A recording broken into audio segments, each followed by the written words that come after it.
सरफराज आलम और मैं the Khanqah world organization के भी आपसे हेल्थ यानी सेहत के मुतालिक कुछ पॉइंट्स डिस्कस करने के लिए इस वीडियो को आप लोगों के लिए बनाया है और आप लोगों के सामने पेश करना चाहूँगा। तो जैसा कि हम लोग जानते हैं, हेल्थ यानी सेहत, जिससे हम लोग सिर्फ अपने फ़िज़िकल यानी जिस्मानी हालत तक महदूद रखते हैं, लेकिन इस पर मैं रोशनी डालते हुए आपकी तवज्जो इस तरफ लाना चाहूँगा कि स्वास्थ्य या सेहत या फिर हम मुकम्मल सेहत की भी बात करते हैं तो ये सिर्फ हमारी जिस्मानी सेहत तक ही महदूद नहीं है, सिर्फ वहीं तक लिमिट नहीं है, बल्कि इससे आगे भी और भी चीज़ें हैं जिसके बारे में मैं फ़र्दर आप लोगों से डिस्कस करना चाहूँगा। तो आज की इस वीडियो के ज़रिए मैं जनरली 5 एलिमेंट्स हैं या 5 मुकम्मल हेल्थ के 5 तत्व कह सकते हैं, जिसके बारे में हम लोग आगे एक एक करके इसके बारे में थोड़ा सा जानेंगे और उम्मीद करूँगा कि इस चीज़ से आप लोगों को ज़्यादा से ज़्यादा फ़ायदा पहुँचे। ओके, फिर हम सबसे पहले जानेंगे हेल्थ है क्या, सेहत है क्या।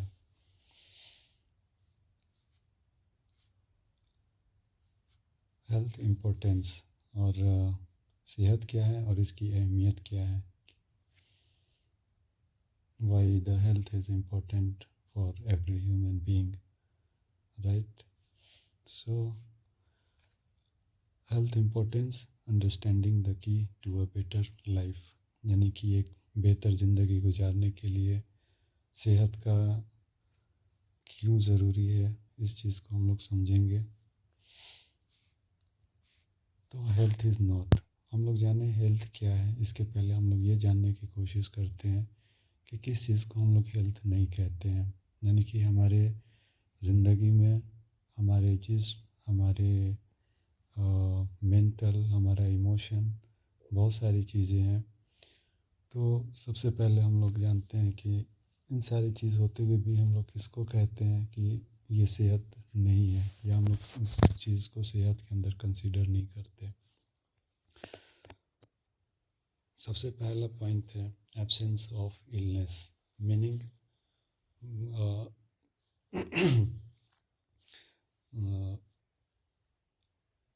एब्सेंस ऑफ इलनेस, जैसा कि नाम लिखा है, यानी कि हमें कोई बीमारी नहीं है, ठीक है।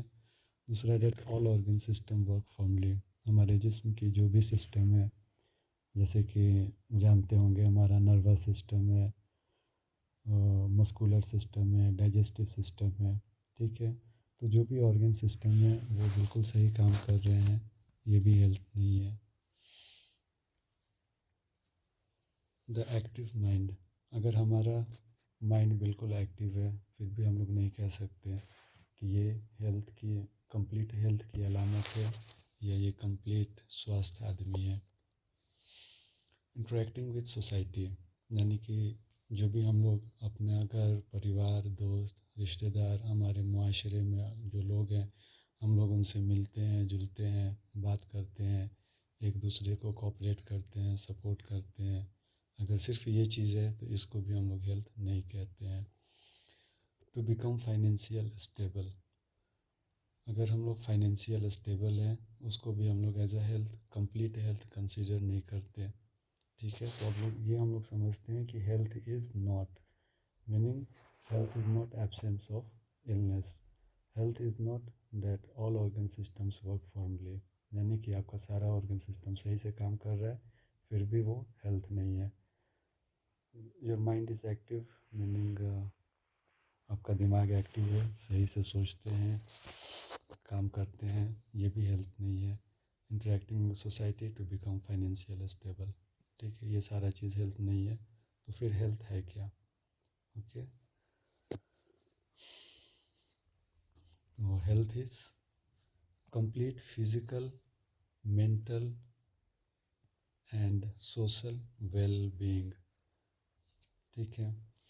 यानी कि फिज़िकल हेल्थ क्या है? Complete physical, mental and social well being, यानी कि हम फिज़िकल जिस्मानी तौर पे, मेंटल दिमागी तौर पे, और सोशल यानी कि हमारा जो माशरा है उससे उसके बीच में कंप्लीट बैलेंस होना चाहिए। ये वेल बीइंग, हम लोग सिर्फ वेल नहीं होना चाहिए बट ये वेल बीइंग का मतलब क्या होता है कि ये एक ऐसा स्टेज है, एक ऐसा हम लोग उस स्टेज पे होते हैं जहाँ पे हम लोग इस चीज़ को हम लोग समझते हैं, महसूस करते हैं। बिल्कुल हम लोग एक ऐसा एहसास कह सकते हैं जहाँ पे हम बिल्कुल कंफर्टेबल होते हैं, खुशी महसूस करते हैं और बिल्कुल फ्री महसूस करते हैं इन तीनों पॉइंट्स पे, फिज़िकल, सोशल एंड मेंटल। इसको हम लोग वेलबींग कहते हैं। तो हेल्थ ये चीज़ होती है। और हेल्थ को हम लोग और डिफाइन कर सकते हैं, balance between physical fitness, mental clarity and emotional flexibility. Okay, health is balance between the physical fitness, mental clarity and emotional flexibility. इन तीनों चीज़ों में जब हम लोग बिल्कुल बैलेंस क्रिएट करते हैं उस स्टेट को हम लोग कह सकते हैं कि yes we are completely healthy. ठीक है, सपोज़ मैं जिस्मानी तौर पे बिल्कुल फिट हूँ, ओके, बट मेंटल क्लैरिटी नहीं है, हमारा माइंड जो है, हमारा एप्टीट्यूड जो है, हमारा इंटेलिजेंस है उस लेवल पे नहीं है। ठीक है, तो we are not complete healthy. Okay, emotional flexibility, emotion में बहुत सारी चीज़ें आती हैं जो सारी चीज़ों से जुड़ी होती है।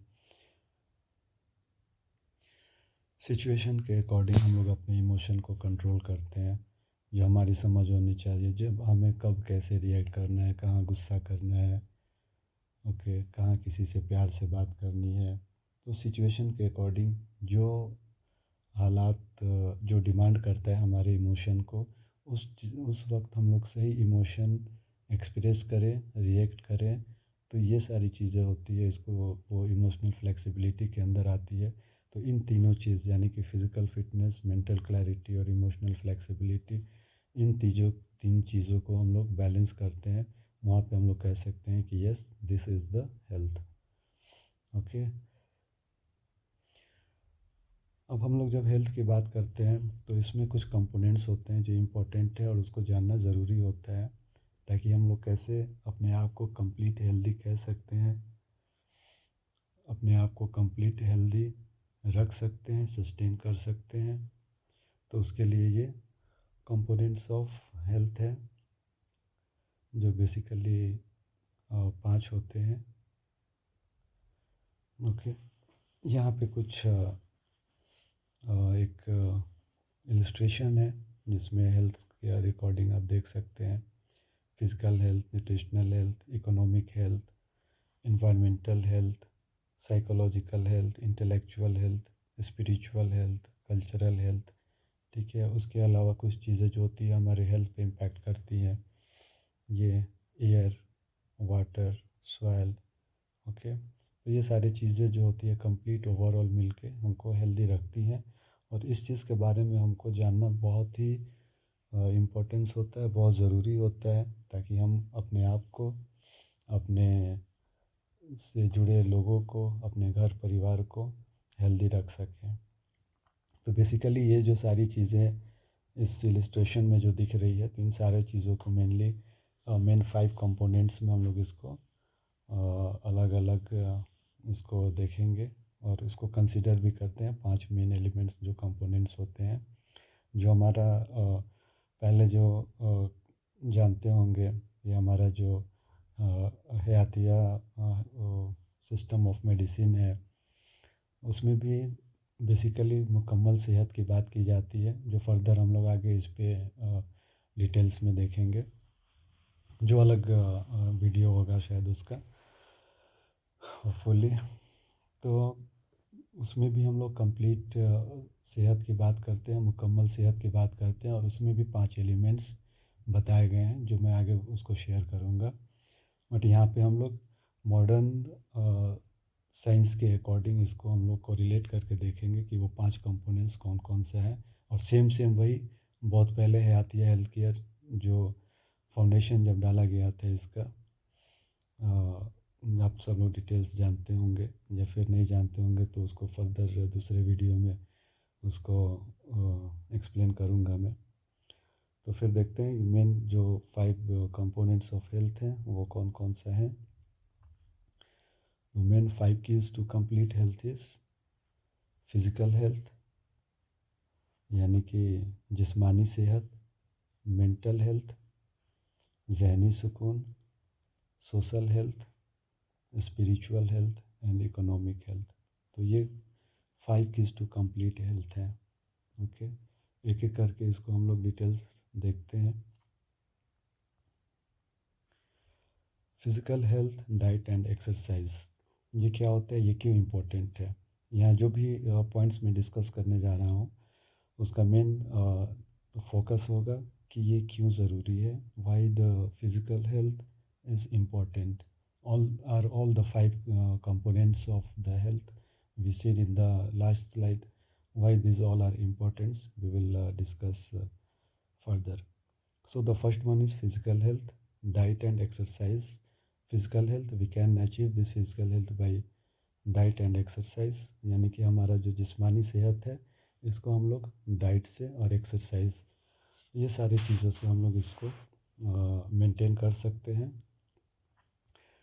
फिज़िकल हेल्थ से क्या होता है, why this is important, reduces the risk of chronic disease. जो भी क्रॉनिक डिजीज़ हैं, क्रॉनिक डिजीज़ मीनिंग कि जो लंबे समय तक चलता है, या कोई ऑलरेडी किसी बीमारी में मुब्तला है और लंबे समय से वो बीमारी का से सफ़र कर रहे हैं, उनको बीमारी है और कंटिन्यू दवा वगैरह इलाज करा रहे हैं, बट स्टिल उनकी बीमारी जैसे कि तैसे बनी हुई है, राइट। फॉर एग्ज़ाम्पल डायबिटीज़ है, ठीक है, शुगर है, हार्ट प्रॉब्लम है, बीपी है। ये अक्सर देखेंगे इस तरह के जो भी पेशेंट हैं वो कंटिन्यू दवा खा रहे होते हैं, और सबसे बड़ी चीज़ कि वो उनके जहन में ये चीज़ बैठा हुआ है कि ये throughout the whole life, यानी ज़िंदगी भर हमें ये दवा खाते रहना है, ठीक है। तो इस फिज़िकल हेल्थ अगर हम इस पर फोकस करेंगे तो ये जो क्रॉनिक डिजीज़ के जो चांसेस होते हैं, ठीक है, आजकल और भी बहुत सारा day by day chronic disease के लिस्ट में बीमारियां बढ़ती जा रही हैं। अभी किडनी का भी जा रहा है प्रॉब्लम, बहुत सारे प्रॉब्लम्स आ रहे हैं, हम लोग अपने माशरे में अगल बगल देख सकते हैं, right. The second one is improve stamina, strength and flexibility, ठीक है। कोई भी हमारा जो फिज़िकल हमको काम करना है, इसके लिए हमारे पास स्टेमिना, स्ट्रेंथ और फ्लेक्सिबिलिटी ये बिल्कुल होनी ही चाहिए, यानी कि हमारे पास स्टेमिना, सफिशिएंट स्टेमिना होना चाहिए, जिससे ऐसा ना हो कि अगर कहीं चलना है हमें, और हमारा लाइफ स्टाइल में भी काफ़ी बदलाव है, डाइट में भी काफ़ी बदलाव है, ठीक है। अगर एक्सरसाइज है, अब हम लोग थोड़ी दूर पैदल जाना होता है तो पैदल चलने के बजाय हम लोग बाइक वगैरह का ज़्यादातर इस्तेमाल करते हैं, यानी कि अपने फिज़िकल एफर्ट्स जो भी है उसको हम लोग डे बाय डे रिड्यूस करते जा रहे हैं। बहुत सारे अभी टेक्निक्स हैं और बहुत सारे टेक्नोलॉजीज़ आ गई हैं जो ऑफ कोर्स हमारे लाइफ स्टाइल को इजी बनाते हैं, बट हम लोग उस पर इतना डिपेंड होते जा रहे हैं कि हम लोग अपने फ़िज़िकल हेल्थ, यानी हम अपने फ़िज़िकल फिटनेस से दूर होते जा रहे हैं। तो ये एक बहुत ही बड़ा मेन रीज़न है हमें हमारे बदन में, हमारे जिस्म में बीमारी, और ख़ासकर chronic disease like this diabetes, cholesterol, ये सारी जो बीमारियां हैं ये सारे शुरू होने लगती हैं। स्ट्रेंथ, कोई भी फिज़िकल वर्कआउट करने के लिए हमारे पास स्ट्रेंथ होना चाहिए। एंड फ्लेक्सिबिलिटी, यानी कि जो भी सिचुएशन हो उसके अकॉर्डिंग हम लोग अपने आप को ढाल सकें। ओके, इन्हांसेस ओवरऑल बीइंग, यानी कि हमारा कंप्लीट सर से लेके पैर का जो अंगूठा है, इन तमाम जिस्म के पार्ट्स को, इन सब के जो परफॉर्मेंस हैं उन चीज़ों को इन्हेंस करें, उसको इम्प्रूव करें, ठीक है। फॉर एग्ज़ाम्पल अगर 15-20 मिनट वॉकिंग करना हो, हम लोग थक जाते हैं, पैर में दर्द होने लगती है, पैर हमारा साथ नहीं देता। ओके, कुछ हेवी वेट उठाना है, हमारी ब्रीदिंग है, हमारी सांस का रिस्पिरेशन का जो ये है वो साथ नहीं देती, हमारा स्टेमिना कम होता है और हम जल्दी थक जाते हैं। प्रोवाइड्स इसेंशियल न्यूट्रिएंट्स, ठीक है। फिज़िकल हेल्थ के लिए ये प्रोवाइड इसेंशियल न्यूट्रिएंट्स, ये भी बहुत इम्पोर्टेंट चीज़ है जिसको हम लोग आजकल नज़रअंदाज करते हैं, क्योंकि हमारा आज का जो जनरेशन है वो कम्प्लीटली फास्ट फूड और पैकेज फूड पे डिपेंड होते जा रहा है। जैसा कि देख सकते हैं हम लोग जो भी चीज़ें अगल बगल हम लोगों की मिलती हैं, लाइक चॉकलेट्स है, चिप्स है, जंक फूड है, बर्गर, पिज़्ज़ा, ओके, ये सारी चीज़ें, कोल्ड ड्रिंक्स, इसको तो मैं इंक्लूड करना नहीं भूलूँगा, ठीक है। तो ये सारी क्या चीज़ें हैं, और इसका अलग जब आप इसके बारे में पढ़ेंगे और इसके बारे में आप इन डेप्थ नॉलेज हासिल करेंगे तो देखेंगे कि इन खाने का इंग्रेडिएंट्स क्या है, इसका क्या इफ़ेक्ट्स होता है हमारे फिज़िकल एज वेल एज़ हमारे फिजियोलॉजिकल प्रोसेस पे। सबसे बड़ी चीज़ कि जो न्यूट्रिएंट्स एक मिकदार में ज़रूरी होता है पर डे के हिसाब से ना हमारे बॉडी को नॉर्मल फंक्शंस के लिए, तो ये न्यूट्रिएंट्स की डेफिशिएंसी होने लगती है, जिसकी वजह से बहुत सारी बीमारियां पैदा होने लगती है। जैसे आजकल देखेंगे सबके अंदर कैल्शियम और विटामिन डी की कमी होती है, जिसकी वजह से हमारा बोन डेंसिटी कम होता है, जोड़ों का दर्द वगैरह, ये सारी चीज़ें बहुत कॉमन हो चुकी हैं आजकल। जल्दी स्किन्स होते हैं, स्किन्स में लूजनेस, इलास्टिसिटी कम हो जाती है, ग्लो जो होता है वो कम हो जाता है, ओके, मसल्स लूज़ हो जाते हैं, ठीक है, आँखों से कम दिखने लगता है, बाल जल्दी झड़ने लगते हैं। ये सारे का कहीं कोई भी बीमारी अगर हम लोग देख रहे हैं अपने या अगल बगल के लोगों के बीच में, तो उसमें एक फैक्टर्स हम लोग आँख बंद करके उसमें ऐड कर सकते हैं, deficiency of nutrients. Well, maintain body function, यानी हमारे बॉडी का जो भी फंक्शन है उसको मेंटेन रखने के लिए, गुड कंडीशन में सस्टेन करने के लिए फ़िज़िकल हेल्थ का बहुत बड़ा इम्पोर्टेंस होता है, और ये डाइट और एक्सरसाइज से हम लोग इस चीज़ को सस्टेन कर सकते हैं, इसको मेंटेन कर सकते हैं। Balance the body temperaments. अब बॉडी टेम्परामेंट्स क्या होते हैं, ये अलग अलग सिस्टम ऑफ मेडिसिन्स जो हैं तो अलग अलग टर्म्स देते हैं इसके लिए, और लेकिन ओवरऑल मिलाकर सब सेम होता है। तो यूनानी के हिसाब से देखेंगे तो जो भी इंसान होते हैं उनका एक मिजाज होता है, ठीक है, जिसको हम लोग दम कहते हैं। पहला दम होता है, सफरा होता है, बलगमी होता है, सौदा होता है, तो ये बॉडी का टेम्परामेंट्स होते हैं, ठीक है। और जब हम लोग हयातिया हयातिया सिस्टम ऑफ मेडिसिन पढ़ेंगे या हयातोपैथी पढ़ेंगे, उसके बारे में जब जानेंगे तो उसमें हमारे बॉडी में बीमारियों का जो मेन रीज़न बताया गया है वो इन्हीं टेम्परामेंट्स में इम्बैलेंस को बताया गया है, ठीक है। तो हमारा बॉडी टेम्परामेंट्स को भी मेंटेन करना बहुत ज़रूरी होता है, ठीक है। ओके, द नेक्स्ट दूसरा एलिमेंट है मेंटल हेल्थ। ये क्या है, affect the thinking, feeling and activity, ठीक है। मेंटल हेल्थ जो होता है ये डायरेक्टली इम्पैक्ट करता है हमारी थिंकिंग को, हमारी फीलिंग्स को और हमारी एक्टिविटीज़ को, ठीक है।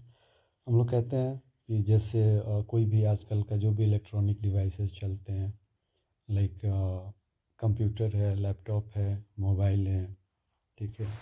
तो इसमें दो चीज़ें होती हैं, जो भी हम लोग फंक्शंस या जो भी काम हम लोग करते हैं इसके पीछे दो चीज़ें हैं, दो एलिमेंट्स काम करती हैं, एक सॉफ्टवेयर और एक हार्डवेयर।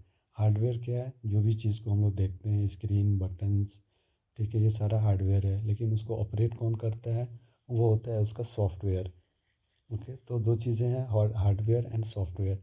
तो ये जो मेंटल हेल्थ है इसको हम लोग कंसीडर कर सकते हैं कि ये हमारे बॉडी का सॉफ्टवेयर है। तो अगर मेंटल हेल्थ अगर सही नहीं होगा, ठीक है, अगर मेंटल हेल्थ यानी कि हम दिमागी तौर पे अगर हेल्दी नहीं है, हमारा दिमाग सही से काम नहीं कर रहा है, तो ये डायरेक्टली इम्पैक्ट करेगा आपके थिंकिंग पे, आप क्या सोच रहे हैं, ठीक है, आप कैसे सोचते हैं, इस चीज़ को डिफेक्ट इम्पैक्ट करेगा, फीलिंग्स को और एक्टिविटी को। तो ये तीन चीज़ों को सबसे पहले अफेक्ट करती है और ये 3 चीज़ें जो है अगर ये अफेक्ट होंगी तो फर्दर बहुत सारी चीज़ें होती है जो बिल्कुल एक इम्बैलेंस क्रिएट कर देगा वो।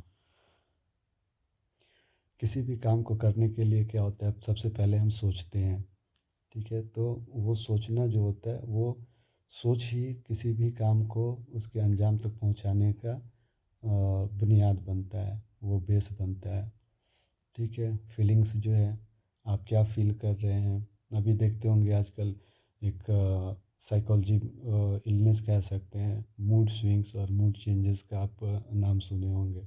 इसको सच के आदमी बैठा है, अचानक से कभी बहुत गुस्सा हो जाएगा, कभी चिड़चिड़ा हो जाएगा, ठीक है? और ये सारी चीज़ें ओवरऑल डायरेक्टली और इनडायरेक्टली ये हमारे सारे एक्टिविटी पे भी डिपेंड करते हैं। सपोज़ कि अगर हम इरिटेट फील कर रहे हैं, ठीक है? हम कुछ सोच रहे हैं, कुछ नेगेटिव थॉट्स आ रहे हैं, उसकी वजह से हमारा इमोशन जो फीलिंग्स है वो हम इरिटेट फील कर रहे हैं, और उस कंडीशन में कोई आकर हमसे कोई सही बात भी कहता है तो हम उसको उसके ऊपर चिल्ला पड़ते हैं, ठीक है? तो इनडायरेक्टली इनडायरेक्टली देखेंगे तो ये सारी चीज़ों पे इम्पैक्ट करता है। Reduces symptoms of stress and anxiety, क्योंकि आज के जो जनरेशन है और आजकल जो सोसाइटी है इसमें ये जो चीज़ है बहुत इम्पोर्टेंट है, स्ट्रेस एंड एंग्जाइटी। हर आदमी आपको स्ट्रेस में मिलेगा, हर आदमी आपको चिंता में मिलेगा। अब इसके पीछे भी बहुत सारी रीज़न है। अब जैसे 5 कंपोनेंट्स ऑफ हेल्थ हमने बताया, फिज़िकल हेल्थ है और मेंटल हेल्थ तो खैर है ही, उसके अलावा फाइनेंशियल स्टेबिलिटी है, सोशल हेल्थ है, स्पिरिचुअल हेल्थ है। तो ये सारी चीज़ों में अगर किसी में भी इम्बैलेंस होगा तो ये डायरेक्ट हमको हमारे माइंड पे इम्पैक्ट करता है, और ये चीज़ें हमारे अंदर स्ट्रेस और एंग्जाइटी क्रिएट करती है। दूसरी चीज़ है हमारा लाइफ स्टाइल। जो वर्किंग पर्सन है, जो जॉब करते हैं, वो उन्हें अच्छी तरह पता है एक काम का प्रेशर, टारगेट पूरा करना, मैनेजमेंट की सुनना, ठीक है? अगर क्लाइंट्स को, कस्टमर्स को डील कर रहे हैं तो उनसे इंटरेक्ट करना, उनको हैंडल करना, और इन सब के बावजूद अगर आपका टारगेट पूरा नहीं हो रहा है, आप कंपनी में आप अच्छा प्रोडक्शन नहीं दे पा रहे हैं, आप प्रोडक्टिविटी नहीं दे पा रहे हैं, तो ये हमारा क्या होता है, स्ट्रेस लेवल धीरे धीरे बढ़ते जा रहा है। अभी छोटे छोटे बच्चों को देख लें, अभी स्कूल जाते हैं। अभी एक दौर था, मुझे लगता है अराउंड 1990 के बाद 2000 तक, जिस समय हम लोग पढ़ते थे, स्कूल क्लासेस होते थे, स्कूल टाइमिंग होती थी 10 बजे से 3 बजे तक। आज का जो है, अभी देखिए, सुबह मॉर्निंग में जाते हैं बच्चा, सुबह में स्कूल जाते हैं, 6 बजे उठते हैं, नींद पूरी नहीं होती है, स्कूल्स में इतने सारे प्रोजेक्ट्स, घर वापस आके ट्यूशन, होमवर्क, ये सारा। तो ये एक छोटे से, मैं कहने का मेन मकसद ये है कि छोटे से बच्चों में लाइफ स्टाइल हम लोग ऐसा क्रिएट कर चुके हैं कि उनका stress level day by day बढ़ते जा रहा है, जिसकी वजह से एंग्जाइटी, इरिटेशन, चिड़चिड़ापन, ये सारा बढ़ते जा रहा है, और ये डायरेक्टली हमारे मेंटल हेल्थ को इम्पैक्ट कर रहा है, जो हम लोग नहीं समझ पा रहे हैं। तो इस चीज़ पे हम लोगों को फोकस करना चाहिए। कीप्स अवे फ्रॉम डिप्रेशन, अगर हमारा मेंटल हेल्थ अच्छी कंडीशन में है तो ये हमें डिप्रेशन से दूर रखता है, ठीक है? आजकल डिप्रेशन के पेशेंट भी काफ़ी ज़्यादा देखे जा सकते हैं, और इवन की एंटी डिप्रेसेंट दवा, जो खासकर जो डिप्रेशन के पेशेंट होते हैं उनमें आप देखेंगे वो नींद की दवा और ट्रैंक्विलाइज़र टाइप की दवा, तो इस तरीके की दवा उनको दी जाती है, उनको ट्रीट किया जाता है। तो ये अल्टीमेटली क्या करते हैं कि इनके माइंड हेल्थ की तरफ ये काम करते हैं, उनको उनके स्ट्रेस लेवल को, उनके एंग्जाइटी को कम करता है ये, ठीक है? तो ये डिप्रेशन जो है, डिप्रेशन को ये भी हम लोग कहते हैं मदर ऑफ मेनी डिजीजेस, ठीक है? इंश्योर डिसीजन मेकिंग, जब हम लोग कंफ्यूज होते हैं, अगर मेंटल हेल्थ सही नहीं है और हम सही से सोच नहीं पाते हैं, सही से रिएक्ट नहीं कर पाते हैं, उस कंडीशन में हम लोग सही से किसी भी चीज़ के लिए डिसीज़न भी नहीं ले पाते हैं। तो अगर हमारा मेंटल हेल्थ गुड होगा तो हम लोग अच्छा डिसीज़न भी ले सकते हैं। और ये बहुत ही इम्पोर्टेंट चीज़ है, decision making in all aspects, चाहे वो आपका पर्सनल हो, इंडिविजुअल हो, प्रोफेशनल हो, बिजनेस हो, किसी भी फील्ड में ये चीज़ जो होता है डिसीज़न मेकिंग, ये बहुत इम्पोर्टेंट होता है और इसके लिए हमारा मेंटल हेल्दी होना बहुत ज़रूरी है। Stay mentally sharp through out the life, और जब हम इस चीज़ को सस्टेन करेंगे तो हम लोग अपने पूरी ज़िंदगी में हमारा जो मेंटल हेल्थ है ये हमारे दिमाग को हमेशा तेज़ रखेगा। हम अच्छे से सोच पाएंगे, उसको एनालाइज कर पाएंगे, उसके प्रॉस नॉस को समझते हुए, यानी उसके नफ़ा और नुकसान को समझते हुए हम लोग ज़िंदगी के हर मोड़ पर एक अच्छा डिसीज़न ले सकते हैं, चाहे वो खुद के लिए हो, अपने परिवार के लिए हो। सेंस रीज़न ऑफ पर्पस, ये एक बहुत ही इम्पोर्टेंट चीज़ है जो हम लोग अधिकतर नज़रअंदाज करते हैं कि रीज़न ऑफ पर्पस, जैसे कि वर्ड आप देख रहे हैं कि हम यहाँ पर क्यों हैं, किसी भी चीज़ को करने के लिए एक रीज़न होता है। तो अगर आप मेंटली हेल्थ हैं तो आप इस चीज़ को समझ पाएंगे कि हाँ, जो भी चीज़ है वो मैं उस चीज़ को मुझे क्यों करना है। अगर कुछ भी आपको करना है तो आप उसको अच्छे से एनालाइज कर पाएंगे। अगर आप कुछ करना चाह रहे हैं तो क्यों करना है, कैसे करना है, तो ये सारी चीज़ें, बहुत सारी चीज़ें जो पॉइंट्स हैं। तो अगर आपका मेंटल हेल्थ गुड कंडीशन में है तो आप इस चीज़ को अच्छे से एनालाइज कर सकते हैं। उसके बाद हम लोग बात करते हैं सोशल हेल्थ का, ये तीसरा कंपोनेंट है। Positive relation with family and friends, if you are socially healthy you can develop a good relation with your family, friends and the people in your community as well. This prevent from ailments associated with loneliness. Okay, अगर आप socially healthy नहीं हैं तो क्या होता है, आदमी खुद को अकेलापन महसूस करता है, क्योंकि सोशल यानी सोसाइटी से, अपनी कम्युनिटी से इंटरेक्ट करना क्यों ज़रूरी होता है। अगर आप इंटरेक्ट नहीं करते हैं, कोई भी आदमी अगर इंटरेक्ट नहीं करता है, सोसाइटी से घुलता मिलता नहीं है, तो वो खुद को, अपने आप को अकेला महसूस करेगा। और ये अकेलापन जो होता है ये फिर बहुत सारे एलिमेंट्स, यानी बहुत सारे, इसको डिजीज़ भी कह सकते हैं, इलनेस भी कह सकते हैं, प्रोड्यूस करता है। जैसे डिप्रेशन, जो हमने लास्ट में बात किया था, एनएग्जाइटी, वो धीरे धीरे वो डिप्रेशन में जा सकता है। एनएग्जाइटी हमेशा चिंता रहेगा। कार्डियक प्रॉब्लम हो सकता है, और कुछ कुछ लोगों में सुसाइडल टेंडेंसी भी क्रिएट होने लगती है, जिसका एग्जांपल अभी कुछ दिन पहले जो कोरोना गुजरा, उसमें लोगों को आइसोलेट किया जा रहा था, क्वारंटाइन किया जा रहा था। वहाँ क्या था, उनको सोशली बिल्कुल दूर किया जा रहा था। तो उस कंडीशन में जो आपके कांटेक्ट में वैसा लोग होंगे जो आइसोलेशन में रहे हो, या फिर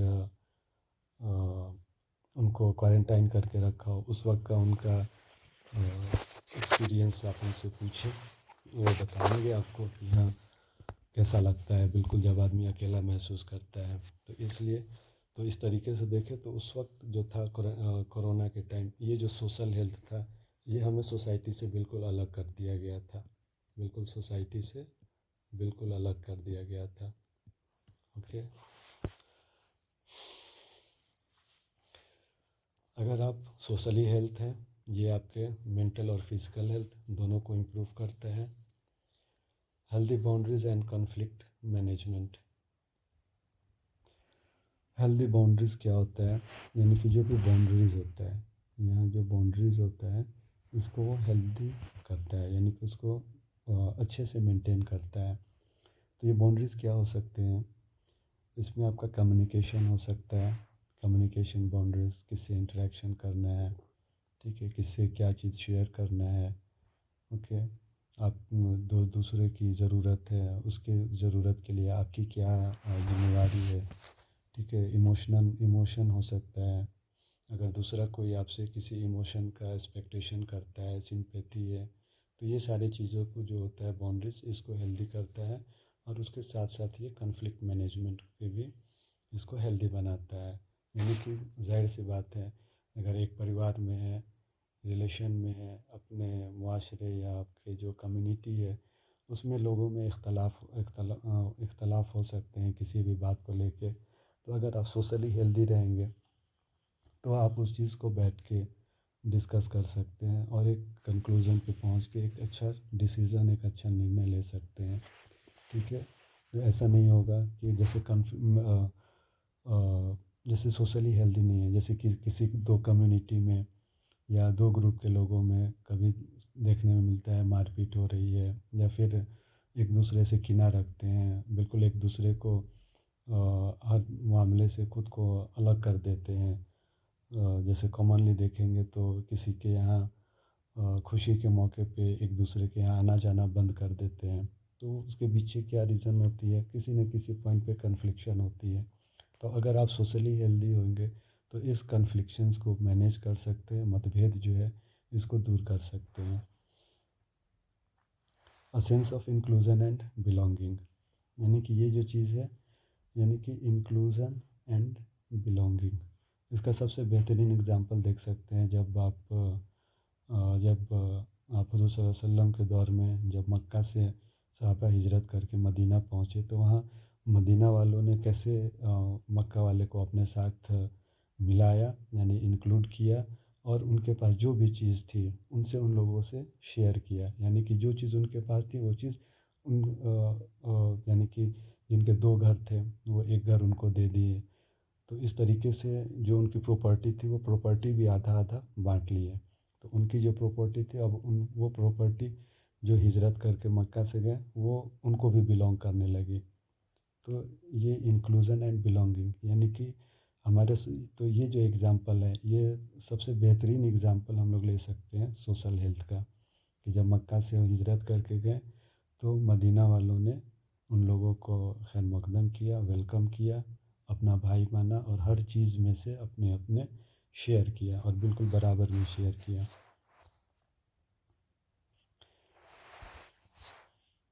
social health is about communication, empathy and support from other. ये सोशल हेल्थ है, ये कम्युनिकेशन, यानी कि हमारे साथ जो भी लोग हैं अपने परिवार में, रिश्तेदार में, उन सब के साथ हमारा कम्युनिकेशन रहे। एम्पैथी यानी कि इमोशनली जुड़े रहे, अगर किसी के यहाँ अगर खुशी का मौका है तो उनके खुशी में खुश हों, दुख का मौका है उनके साथ दुख में शरीक हों। एंड सपोर्ट फ्रॉम अदर्स, और दूसरों का सपोर्ट मिले। ठीक है। तो इसलिए ये चीज़ जो सोशल हेल्थ है, अगर इस तरीके की चीज़ें हो तो फिर सोचिए कि इसको अगर एक लाइन में कहें तो आप हुज़ूर सल्लल्लाहु अलैहि वसल्लम ने भी फरमाया कि जमात के साथ रहो। ठीक है। तो जमात के साथ रहने का मतलब है कि जमात को साथ रहने के लिए ये सोशल जो है, हमारा सोशल हेल्दी होना बहुत ज़रूरी है। अगर हम सोशली हेल्थ होंगे तो हम हमेशा एक जमात में रहेंगे। इनमें जो भी हम लोग ये चीज़ किए, जो पॉइंट को हाईलाइट किए, उससे जब कोरिलेट करके हम लोग चेक करेंगे तो देखेंगे कि हाँ, ये सारी जो चीज़ें थी इनका बहुत बड़ा इम्पैक्ट होता है सोशल हेल्थ पे। Well, next is spiritual health. Spiritual health भी बहुत ज़्यादा इम्पोर्टेंस है इसका, लेकिन हम लोग इस चीज़ पे कभी फोकस नहीं कर पाते हैं। तो देखते हैं इसमें क्या है। Sense of purpose and meaning.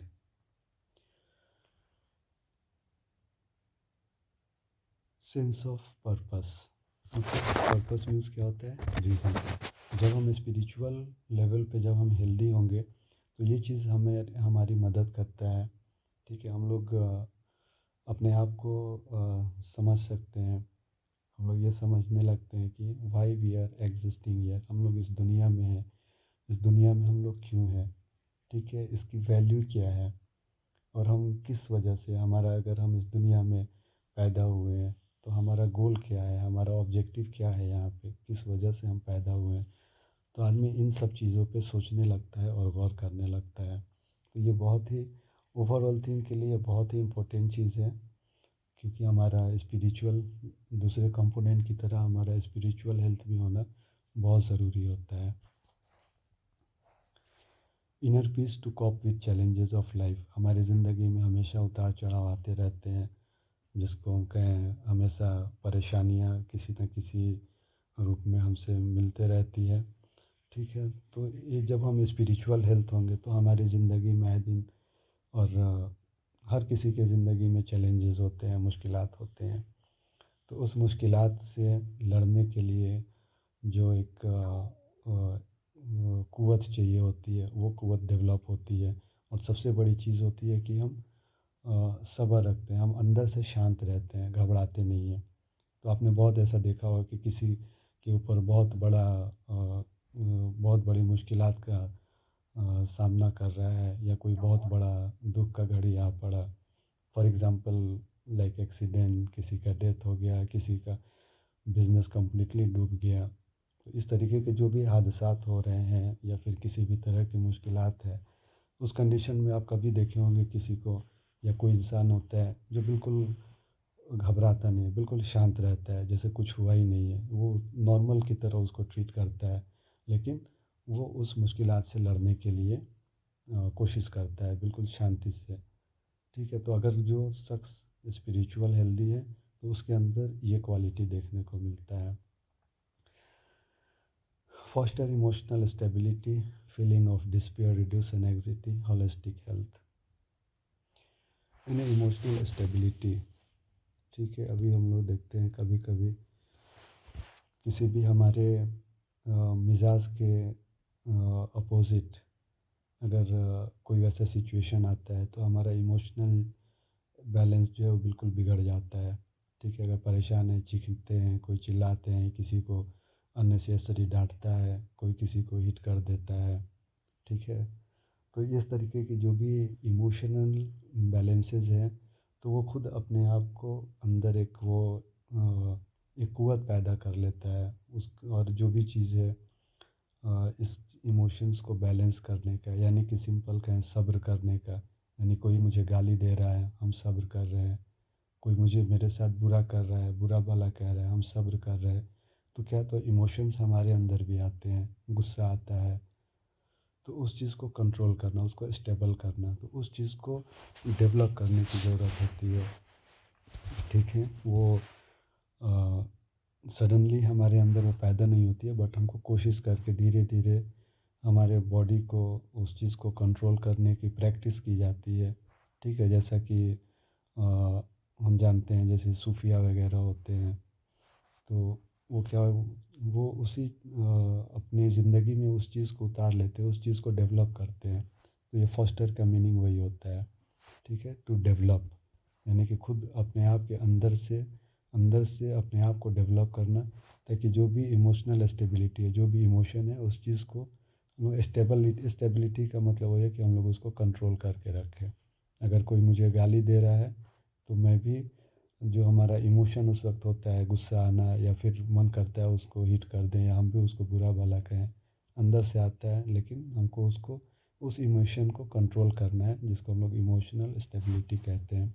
तो अगर हम स्पिरिचुअल हेल्दी होंगे तो ये चीज़ हमारे लिए बहुत इजी हो जाएगी। हम अब हुज़ूर सल्लल्लाहु अलैहि वसल्लम के हयात में देखेंगे तो उसमें पाएंगे कि जो एक बुढ़िया थी जो आपके ऊपर कूड़ा फेंक देती थी हमेशा। ठीक है, और भी बहुत सारी चीज़ें, जब आपने नबूवत का ऐलान किया और जब दीन हक की दावत दी, लोग आपको लोगों ने उस वक्त आपके ऊपर कितने सितम किए, आपके ऊपर पत्थर भी बरसाए, पागल मजनून कहने लगे माज़अल्लाह, और भी कई कई जादूगर कहने लगे। ठीक है, तो उस समय क्या होगा, अगर आप सोचिए कि अगर आप कोई वैसा आज के दौर में काम कर रहे हो और उस तरीके से चारों तरफ से लोग आपको निगेटिव निगेटिव की तरफ आपको बोलने लगे, गाली देने लगे, पत्थर दें, तो आपका क्या उस वक्त सिचुएशन होगा। जाहिर सी बात है कि हम लोग रिएक्ट करने लगेंगे, बट आपने उस वक्त कितना सब्र के साथ सारी चीज़ों को बैलेंस करके खुद को स्टेबल रखा है। बस वही चीज़ है ये फॉस्टर इमोशनल स्टेबिलिटी। और इसके लिए ये जो है स्पिरिचुअल हेल्थ, अगर ये हम स्पिरिचुअली हेल्दी होते हैं तो ये चीज़ हमारे अंदर डेवलप होगी। फीलिंग ऑफ डिस्पेयर, डिस्पेयर क्या होता है, उम्मीद छोड़ देना। ओके, अगर जैसा है, जैसे हमारे इस्लाम में कहा गया है कि अल्लाह की रहमत से कभी नाउम्मीद नहीं होना चाहिए। और इस तरीके के जो भी और भी आयत और हदीस मिलते हैं। तो यानी कि किसी भी कंडीशन में अपने उम्मीद को, अपने होप को नहीं छोड़ना। Complete loss of absence of hope. Okay. तो उम्मीद जो है वो कभी भी किसी भी हालात में उससे दूर नहीं होना। ठीक है। रिड्यूस एनग्जाइटी, यानी कि अगर ये चीज़ें हैं, अगर आप ये अपने इमोशंस को स्टेबल कर लेते हैं और जो आप कंप्लीट होप है, आप नाउमीदी जो है, अगर उस नाउमीद होना छोड़ देते हैं, ठीक है, हमेशा एक पॉजिटिव थॉट रखते हैं, तो ये क्या करेगा, ये आप ऑब्वियसली आपकी एनग्जाइटी, आपकी चिंता को दूर करेगा और जो एक कंप्लीट आपको एक होलिस्टिक हेल्थ इसमें क्या है, इसको हम लोग ऐसे समझ सकते हैं कि ये किसी भी इंडिविजुअल को, ये सारे अगर स्पिरिचुअल हेल्थ होते हैं तो ये अगर हेल्दी हैं तो ये किसी भी इंडिविजुअल को, किसी भी शख्स को ये एक खुद को या उसको उन चीज़ों को समझने की क़ुव्वत देता है जिसमें आपका physical, mental, emotional, social, intellectual, ये सारी जो चीज़ें होती है ओवरऑल कंप्लीट को मिला के इस चीज़ को बैलेंस करके इंसान जिए, ज़िंदा रहे और उस पर अमल करे, उसकी बुनियाद पर उसको हम लोग होलिस्टिक हेल्थ कहते हैं। तो ये अगर आप स्पिरिचुअल हेल्थ है तो ये आपको होलिस्टिक हेल्थ अचीव करने में मदद करता है। improves connections with others, helps people treat others with kindness and respect। ये दूसरों के साथ जो भी इंटरेक्शन होता है, बातचीत है, जो भी चीज़, किसी भी तरह का जो इंटरेक्शन है उसको इम्प्रूव करता है, उसको हेल्दी बनाता है। जैसे कि हमें दूसरों के साथ कैसे अदब के साथ और शफ़क़त के साथ दूसरों के साथ बिहेव करना है, ये चीज़ आपके अंदर, हमारे अंदर डेवलप होती है। जिससे हम लोग बात करते हैं कि हमेशा बड़ों का अदब करना चाहिए और छोटों पर शफ़क़त करना चाहिए। तो ये तभी मुमकिन होता है जब हम स्पिरिचुअल हेल्दी हों। Personal growth and self reflection. Okay. Personal growth और सेल्फ रिफ्लेक्शन यानी कि खुद अपने आप को डेवलप करना और सेल्फ रिफ्लेक्शन यानी खुद को जानना। ओके। तो यहाँ पे क्या होता है कि इंसान अपने आप का मुहासबा करता है, क्योंकि ये हदीस भी आती है कि हमेशा अपना मुहासबा किया करो। तो मुहासबे का मीन्स कि सिर्फ खुद अपने आप को ऑडिट करना है। ओके। जैसे कि हमारा वैल्यूज़ क्या है, हम किस चीज़ को प्रीफर करते हैं, हमारे एक्शंस, हमारे अमाल कैसे हैं, उस चीज़ को हम लोग एनालाइज़ करें। ठीक है, खुद का अपना ऑडिट करें। तो जब इस सारी चीज़ों को हम लोग करेंगे तो ये अल्टीमेटली जाके हमारा पर्सनल ग्रोथ में इंडिविजुअली तौर पे पर्सनल ग्रोथ में हमको हेल्प करेगा। जब हम खुद को जस्टिफाई करेंगे, ऑडिट करेंगे, ओके, तो हमें पता लगेगा हाँ कहाँ कमी है, कहाँ बेशी है। तो जो कमी होगी अगर हम उस पर सोचेंगे और फिर उसको दूर करने के लिए काम करेंगे, कोशिश करेंगे, तो ऑब्वियसली धीरे धीरे वो कमी ख़त्म हो जाएगी और हमारा और personal growth day by day improve होता जाएगा। और उसके साथ साथ हमारा सेल्फ रिफ्लेक्शन यानी कि हम क्या हैं वो भी हमारा एक खुद को आईने में देखने, हम कह सकते हैं। तो खुद हम अपने आप को आईना में देखेंगे कि हाँ कि हम कहाँ पर हैं। इसके साथ ही जब हम ये चीज़ करते हैं तो हमको हमारा जो भी बिलीफ है, जो भी थॉट्स हैं, जो भी हमारा वैल्यूज़ है, चाहे जो हर मज़हब का अलग अलग है। ओके। अगर जैसे इस्लाम है तो इस्लामिक वैल्यूज़ क्या हैं, जो सुन्नत तरीका जो बताया गया है। तो जब आपका पर्सनल ग्रोथ होगा, जब आप खुद को सेल्फ रिफ्लेक्शन यानी खुद जब अपने आप को पहचानेंगे, अपने आप को देखेंगे, तो ये सारे जो वैल्यूज़ जो हैं, बिलीफ्स हैं, तो हमारा जो एक्शंस होगा, हमारा जो काम होगा, जो अमाल होगा, वो ग्रेजुअली धीरे धीरे इन वैल्यूज़ और इन बिलीफ्स के ऊपर मुनहसर होता जाएगा, यानी उसके ऊपर बेस्ड होता जाएगा। तो एज ए रिज़ल्ट क्या होगा कि हमारे धर्म, हमारे इस्लाम में जैसे इस बात को, किसी भी काम को करने का तरीका बताया गया है, तो ऑटोमेटिक हम लोग उसी तरीके को फॉलो करने लगेंगे। ठीक है। तो ये होता है personal growth and self reflection, और इसके लिए हो क्या है, हमारा स्पिरिचुअली हेल्दी होना बहुत ही ज़रूरी है।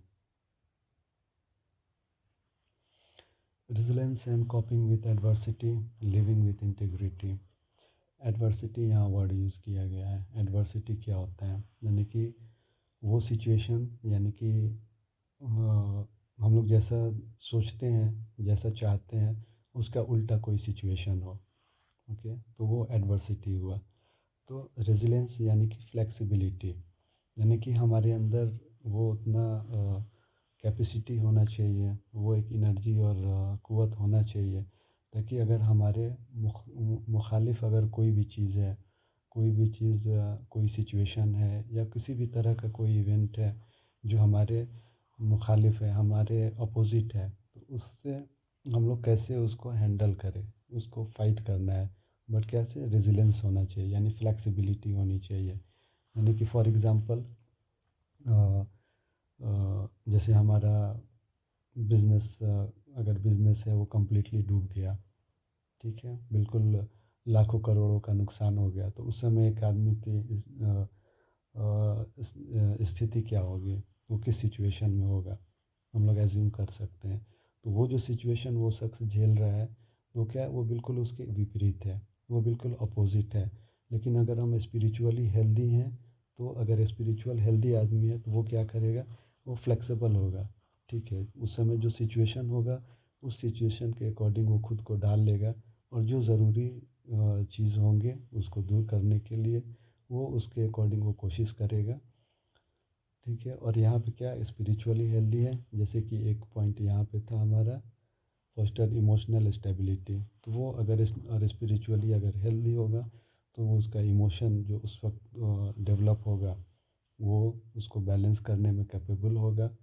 फीलिंग ऑफ डिस्पेयर, यानी कि उस वक्त उस कंडीशन में भी वो अपनी उम्मीद बरकरार रखेगा।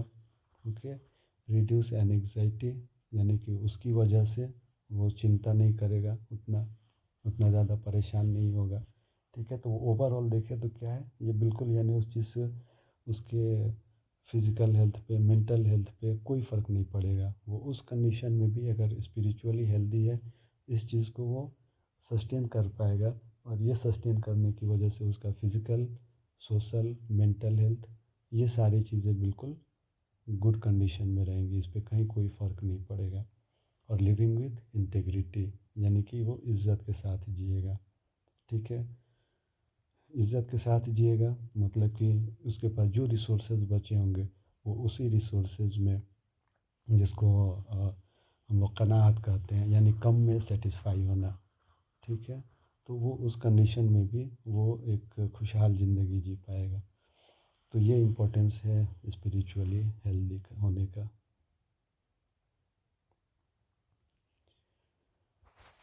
Next one is financial health.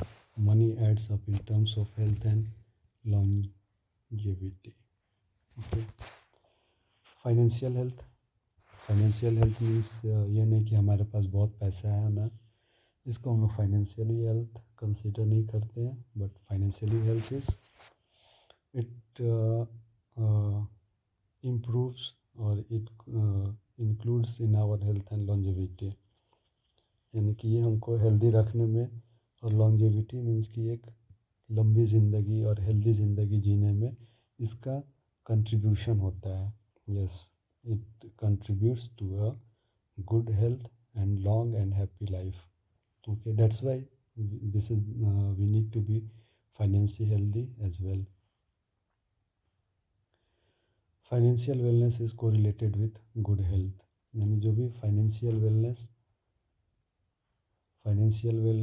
Meaning finance on the best of finance, यानी कि जो भी हमारा धन वगैरह है, पैसा है, तो पैसा is correlated good health. No doubt हम सभी लोग जानते हैं, अगर हम लोगों के पास पैसा है तो अच्छा खा सकते हैं, बैलेंस डाइट जिसको कहते हैं, फ्रूट्स वगैरह हैं, हर चीज़ हम लोग खा सकते हैं, एक हाइजीनिक ये में इन्वायरमेंट में रह सकते हैं। ओके, अगर फाइनेंशियली हेल्दी हैं तो ओवरऑल देखें तो सारे चीज़ों पे इसका इम्पैक्ट होता है। हाई डेब्ट income ratio puts physical and mental health at risk. ठीक है, फाइनेंशियली हेल्दी होने की इम्पोर्टेंस है। एक ये जो टर्म हम लिखते हैं हाई डेब्ट इनकम रेशियो, ठीक है। अभी आजकल का दौर है जिसमें परसेंटेज लोग देखते हैं अधिकतर, ये इस चीज़ में मुब्तला है, हाई डेब्ट इनकम रेशियो, यानी कि हाई डेब्ट, कर्ज ज़्यादा है और इनकम कम है। तो ये जो डेब्ट और इनकम का रेशियो है वो बहुत ज़्यादा हाई है। ओके, तो इसकी वजह से क्या होता है, ये हमारा फिज़िकल और मेंटल दोनों हेल्थ पे ये इम्पैक्ट डालता है, दोनों हेल्थ को ये रिस्क में डालता है। अब क्या है, देखिए हमारे पास 100 रुपए की आमदनी है, हम 150 रुपये खर्च कर रहे हैं, तो ये जो हम -50 यानी कि जो -50 कर्ज है, ये क्या है, ये हाई डेब्ट इनकम रेशियो है, यानी कि आमदनी कम और कैसे कहते हैं, आमदनी अठन्नी और खर्चा रुपया। ठीक है, तो ये हमारा फिज़िकल और मेंटल दोनों हेल्थ को रिस्क में डाल रहा है। तो इस वजह से इस पे हमें फोकस करने की ज़्यादा ज़रूरत होती है। Imbalance physical mental and social health. ठीक है, अगर फिज़िकल मेंटल के साथ साथ ये हमारा जो सोशल हेल्थ है इसको भी इम्बैलेंस करता है, यानी कि ये तीनों में बिल्कुल इम्बैलेंस क्रिएट करता है। और इम्बैलेंस होना मीन्स कि कोई भी, यानी कि अगर इन तीनों में से इम्बैलेंस है तो मीनिंग कोई भी सही नहीं है, तीनों प्रभावित होंगे, तीनों अफेक्टेड होंगे। Crucial determinant of individual and societal wellbeing, ये जो होता है फाइनेंशियल हेल्थ, ये एक बहुत ही क्रूशियल डिटरमिनेंट होता है, यानी कि एक फैक्टर कह सकते हैं जो डिफाइन करता है इंडिविजुअल और सोसाइटल वेलबींग को। ठीक है, यानी इंडिविजुअल खुद को और सोसाइटी में भी जो है ये दोनों वेलबींग पे इफ़ेक्ट करता है। Involves a balance between income opportunity stability and access to resources. Financially healthy हैं हम तो ये क्या करेगा, ये हमें balance between income opportunity stability and access to resources, इन चीज़ों में हमें बैलेंस क्रिएट करना सिखाता है, ये इनकरेज करता है। और जब हम इन चीज़ों पे जब बैलेंस रखते हैं तो हमारा फाइनेंशियल हेल्थ का जो गोल होता है वो अचीव होता है। ओके, अब इनकम अपॉर्चुनिटी, हमारे पास अपॉर्चुनिटी क्या क्या है। ठीक है, फॉर एग्ज़ाम्पल देखते हैं कि अगर हम खुद को हेल्दी रखते हैं तो क्या होगा, हम बीमार कम होंगे, और बीमार कम होंगे तो क्या होगा कि हमारा यानी हेल्थ के प्रति जो पैसे खर्च होने हैं वो हमारे बचेंगे। ओके, तो इस तरीके की और भी सारी चीज़ें हैं जो एसेस टू रिसोर्सेज है, जो भी अब हेल्थ है, एजुकेशन है, तो ये सारा जो भी चीज़ें हैं, तो ये सारी चीज़ों पे अगर हम अगर खुद को हेल्दी रखते हैं फिज़िकली मेंटली, इस तरीके स्पिरिचुअली अगर खुद को हेल्दी रखते हैं तो क्या होता है, तो हमें ट्रीटमेंट की तरफ पैसे खर्च नहीं करने पड़ते हैं। और अगर ट्रीटमेंट की तरफ हम पैसे खर्च नहीं कर रहे हैं तो वो पैसे हमारे बच रहे हैं, जिसको हम दूसरी जगह हम लोग उसको यूज़ कर सकते हैं। तो जो पैसे बच रहे हैं तो हम लोग अपने परिवार में अपने लिए बेहतर एजुकेशन अफोर्ड कर सकते हैं, यानी कि जो भी और भी रिसोर्सेज हैं उन रिसोर्सेज को हम लोग ज़्यादा से ज़्यादा यूटिलाइज़ कर सकते हैं। ओके, तो ये बेसिकली 5 कंपोनेंट्स थे हेल्थ के, जो हम लोगों ने अभी इस पे जस्ट हाइलाइट्स थे, जस्ट इंट्रोडक्शन एक था इन 5 एलिमेंट्स ऑफ हेल्थ। अब हम जबकि ये 5 एलिमेंट्स के बारे में थोड़ा बहुत जान चुके हैं, तब हमें क्या करना चाहिए। ठीक है, थिंग्स टू डू, अभी हम पांचों के बारे में जाने तो अब क्या करें। तो first thing is we say wishing to be cure is the part of the cure. अगर हमको सही होना है, यानी कहते हैं कि अगर किसी चीज़ को क्योर करना है, उसका इलाज करना है, तो सबसे पहले खुद को तैयार करना, विशिंग टू बी क्योर। ठीक है, तो ये क्योर होने का पार्ट होता है। तो अगर हेल्थ के बारे में हम लोग ये 5 एलिमेंट्स जाने, तो अगर हेल्थ हमको चाहिए, अगर हमको कंप्लीट हेल्थ अचीव करना है, कंप्लीट हेल्थ चाहिए हमको, तो सबसे पहले हमको खुद अपने आप को तैयार करना होगा। अपने अंदर वो इच्छा शक्ति जगानी होगी, अपने अंदर वो चाहत पैदा करना होगा, ताकि हम खुद को कंप्लीट हेल्दी बना सकें। उसके बाद इससे रिलेटेड हम लोग जो भी है अवेयरनेस एंड काउंसलिंग है उसके ऊपर फोकस करेंगे, यानी इन हेल्दी एलिमेंट्स के बारे में अवेयर हो, जितना ज़्यादा से ज़्यादा रिसोर्सेज यूज़ कर सकते हैं, किसी से बात कर सकते हैं, वैसे पर्सन से इस हेल्थ के बारे में उनसे बात कर सकते हैं, पूछ सकते हैं, किताबें पढ़ सकते हैं, बहुत सारे यूट्यूब वगैरह पे वीडियोस हैं, वो वीडियोस देख सकते हैं। और फिर भी कुछ पॉइंट्स क्लियर नहीं हो तो आप काउंसलिंग के लिए जा सकते हैं। ठीक है, काउंसलिंग से भी बहुत सारी चीज़ें क्लियर होती हैं। Impact of life style and choices, यानी कि जो हमारा लाइफ स्टाइल आज का है और जो चॉइस है, यानी कि अगर आज के डेट में अगर एक 15-20 साल का लड़का है, अगर हम लोग उसको एक तरफ फ्रूट्स देते हैं और एक तरफ चाउमीन, पिज़्ज़ा, बर्गर ये सारा रखते हैं, चॉइस देते हैं, तो हम लोग एक्सपेक्ट कर सकते हैं कि वो फ्रूट्स या नेचुरल चीज़ों को छोड़ के वो उन फूड आइटम्स की तरफ ज़्यादा मुतवज्जो होगा। ठीक है, तो ये चॉइस हैं, तो ये क्या है, यहाँ पे कमी है, क्योंकि वो नहीं जानता कि हाँ ये अगर नेचुरल चीज़ खाने में हमें क्या फ़ायदा है और जंक फूड और फ्राइड थिंग्स खाने में हमारे लिए सेहत के लिए क्या क्या नुकसान है, वो नहीं जानता। तो इसलिए उसको अवेयर होना, या हम सबको अवेयर होने की ज़रूरत है। इन सारी चीज़ों, रिसोर्सेज हैं, इन सारे के ऊपर फोकस करेंगे तो उसके बारे में जानेंगे।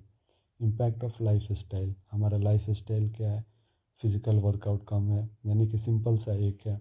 अगर हम लोग बहुत सारे लोगों को देखते हैं, ये क्या है, ओबेसिटी से परेशान है, ओके, डायबिटीज़ से परेशान है, ओके, बहुत लोगों में किडनीज इम्पेयरमेंट्स देखने को मिलता है। ठीक है, और भी इस तरीके से बहुत सारी चीज़ें हैं।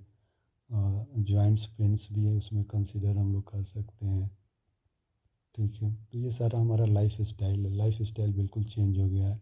और सबसे बड़ी चीज़, आजकल किसी भी पेशेंट से पूछेंगे, ये गैस, कॉन्स्टिपेशंस वगैरह जो होते हैं डाइजेस्टिव सिस्टम से रिलेटेड,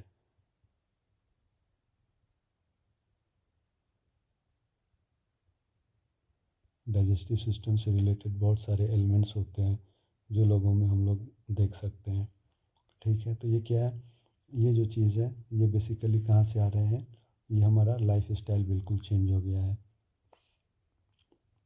जैसे हमारा एक ये में कहते हैं सुबह का सॉरी ब्रेकफास्ट, ब्रेकफास्ट हम लोग स्किप करते हैं।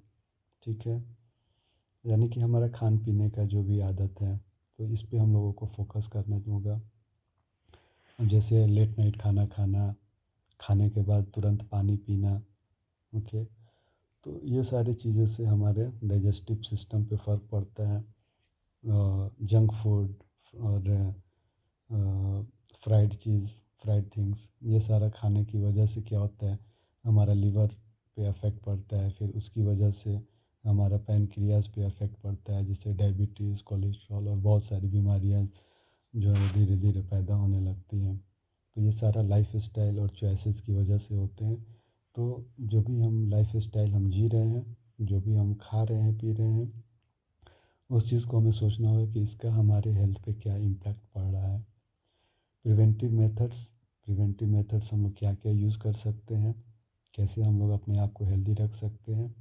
जब ये हयातोपैथी की तरफ जाएंगे और फर्दर हम उस टॉपिक में डिस्कस करेंगे हम लोग शिफा डाइट, शिफा डाइट है, तो इसको हम लोग एज ए रेफरेंस इसको यूज़ कर सकते हैं कि अकॉर्डिंग टू बॉडी टेम्परामेंट्स हमें क्या डाइट लेना चाहिए जो हमारे टेम्परामेंट्स को बैलेंस करता है और फर्दर किसी भी बीमारी से होने से हमें बचाता है। हमें लाइफ स्टाइल में क्या चेंज करना चाहिए, यानी कि जब भूख लगे तभी खाएं, ओवर ईटिंग नहीं करें, खाने के तुरंत बाद पानी नहीं पिए। ओके। कोल्ड ड्रिंक्स है, आइसक्रीम्स वगैरह हैं, ये बहुत ठंडी चीज़ें होती हैं, तो इन्हें कब लेना चाहिए, कैसे लेना चाहिए, तो ये सारी चीज़ जब हम जानेंगे और एज अ प्रिवेंटिव मेथड्स ये सब हम लोग यूज़ करके हम लोग कंप्लीट हेल्थ को मेंटेन कर सकते हैं। नो द एक्सट्रिंसिक फैक्टर्स, यानी एक्सट्रिंसिक मीन्स कि बाहर, यानी बाहर में जो भी चीज़ें हैं वो हमारे हेल्थ पे कैसे इम्पैक्ट कर रही हैं। जस्ट लाइक एयर पॉल्यूशन है, पानी है, पानी हम लोग कैसा यूज़ कर रहे हैं। ठीक है। अभी जैसे फॉर एग्ज़ाम्पल हम लोग आरओ का पानी पीते हैं। ठीक है। तो उस कंडीशन में क्या होता है कि बहुत सारे न्यूट्रिएंट्स जो होते हैं वो रिवर्स ऑस्मोसिस जो प्रोसेस होता है उसमें वो लॉस हो जाता है। तो उसके एज अ रिज़ल्ट हमारे बॉडी में वो न्यूट्रिएंट्स की कमी होने लगती है। इस तरीके के बहुत सारे बाहरी चीज़ें जो हैं जो हमारे बॉडी पे डायरेक्ट प्रभाव डालते हैं और उसकी वजह से बहुत सारे बीमारियां फिर पैदा होने लगती हैं। Next, understanding the essentials natural elements, जो भी नेचुरल एलिमेंट्स जो हैं और जो हमारे हेल्थ के लिए, हमारे बॉडी के लिए और फिज़िकल मेंटल हेल्थ के लिए बहुत ही क्रूशियल होते हैं, बहुत ही इम्पोर्टेंट होते हैं, उन नेचुरल एलिमेंट्स के बारे में जानें और उसके लिए जो भी प्रिवेंटिव मेजर्स हो, मेथड्स हो, उसको फॉलो करें ताकि उस चीज़ों को हम लोग, उसके ज़रिए हम लोग एक कंप्लीट हेल्दी हेल्थ को हम लोग सस्टेन कर पाएँ। तो इसमें क्या है, नेचुरल एलिमेंट्स की जो भी नेचुरल चीज़ें हैं उनसे हम लोग खुद को, अपने आप को करीब कर लें। ठीक है। नेचुरल चीज़ें अभी आजकल देख सकते हैं हर चीज़ में मिलावट होती है। प्योर दूध नहीं मिलता, प्योर हनी नहीं मिलता। ठीक है। साफ़ सुथरा पीने लायक नॉर्मल पानी नहीं मिलता। जो भी चीज़ें हैं, तो हम लोग नेचर से कंपैरिजन में हम लोग, और एज अ फैशन की तरह भी, और जो एक ट्रेंड में चलता है उस चीज़ को फॉलो करने के लिए हम लोग खुद अपने आप को नेचर से दूर कर लिए। तो यहाँ इस पॉइंट से बस ये कहना है कि अपने आप को नेचर से जितना ज़्यादा से ज़्यादा हो उतना करीब करें, उतना ही हम लोग हेल्दी होंगे। ऑलराइट, सो इन कंक्लूडिंग वर्ड्स, ख़त्म करते हुए, good health is crucial for living long happy and productive life, यानी कि एक अच्छा स्वास्थ्य जो है, मुकम्मल सेहत जो है वो एक लंबी खुशहाल ज़िंदगी के लिए बहुत ही ज़रूरी होती है। ये it requires efforts and commitment. अभी ये वीडियो सुन के और ये सारी जान के हमारे अंदर ख्वाहिश होगी कि हाँ, हम लोग इस चीज़ को फॉलो करें, हम लोगों को ऐसे मुकम्मल सेहत प्राप्त करें। लेकिन इसके लिए सिर्फ सोचने से नहीं होगा, इसके लिए हम लोगों को अपना एफर्ट्स, मेहनत भी करनी होगी, और कमिटमेंट मीन्स कि खुद अपने आप को कमिट करें, यानी कि वादा करें, प्रॉमिस करें कि हाँ, अब इस चीज़ को हमको करना है, तो उस पे कायम रहें, और उसके लिए जो भी एफर्ट्स लगाना हो, जो भी मेहनत करना हो, उसके लिए किया जाए। Prioritize yours and loved ones well being every day, यानी खुद अपने आप के और आपके जो भी घर परिवार बाल बच्चे जो भी हैं उनके अच्छे वेल बीइंग के लिए डेली उनको प्रायोरिटी पे रखें और डेली कोशिश करें। Okay. Develop good and meaningful relation with family, friends and society, अपने फैमिली के साथ, दोस्तों के साथ, सोसाइटी, कम्युनिटी, जो भी लोग हैं उनके साथ एक अच्छा और एक गुड रिलेशन डेवलप करें, उसको मेंटेन करें। इम्प्रूव द फाइनेंशियल हेल्थ, अपने फाइनेंशियल हेल्थ को इम्प्रूव करें। तो फाइनेंशियल हेल्थ को इम्प्रूव करने का मतलब ये नहीं कि बस हमको ज़्यादा से ज़्यादा पैसा कमाना है। हाँ, ये एक कोशिश होनी चाहिए, जैसा कि हम लोग पीछे हम लोग डिस्कस किए कि गुड हेल्थ में पैसे का कंट्रीब्यूशन बहुत ज़्यादा होता है। तो उसके साथ साथ हम क्या कर सकते हैं, अगर ख़ुद को हेल्दी रखेंगे, हमारा दवा पे, मेडिकल टेस्ट पे, ट्रीटमेंट पे पैसे कम खर्च होंगे, उसको हम लोग दूसरी तरफ यूज़ कर सकते हैं, एक अच्छी एडुकेशन में ये कर सकते हैं, खर्च कर सकते हैं। तो इस तरीके से हम लोग रिसोर्सेज यूज़ करके पैसे को बचा सकते हैं। तो इससे क्या होगा, हमारा फाइनेंशियल हेल्थ भी अच्छा होगा और एक फाइनेंशियल स्टेबिलिटी डेवलप होगी। Foundation of personal growth, recognising strength, weakness and potential. Okay, हमारा पर्सनल ग्रोथ का एक फाउंडेशन, एक नींव तैयार होता है, जहाँ पे हम अपने स्ट्रेंथ को, अपने जो क़ुव्वत है उसको, अपनी कमज़ोरी को और हम में क्या करने की क्षमता है उस चीज़ को हम लोग जानते हैं। और जब जानेंगे, पहचानेंगे, तो ऑब्वियसली उसको, उसके ऊपर काम करके हम अपने आप को और डेवलप कर सकते हैं। तो बस अब तक के लिए इतना ही कंक्लूडिंग वर्ड्स था। उम्मीद करता हूँ कि चीज़ें समझ आई होंगी। अगर नहीं आई तो फिर मुझे पर्सनली कांटेक्ट कर सकते हैं, उस पर फर्दर हम लोग आगे डिस्कस कर सकते हैं। और इंशाल्लाह उम्मीद करते हैं कि नेक्स्ट वीडियो में हम लोग कॉमन हेल्थ सिस्टम के ऊपर एक इस प्रेजेंटेशन के थ्रू हम लोग फिर मुलाकात होगी।